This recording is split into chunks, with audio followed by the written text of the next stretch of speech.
How you can tell that this person is welding for the very first time?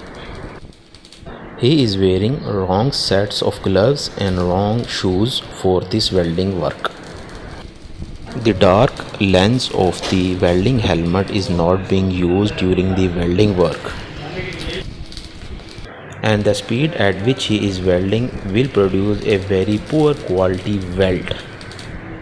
That's how I can tell he is welding for the very first time.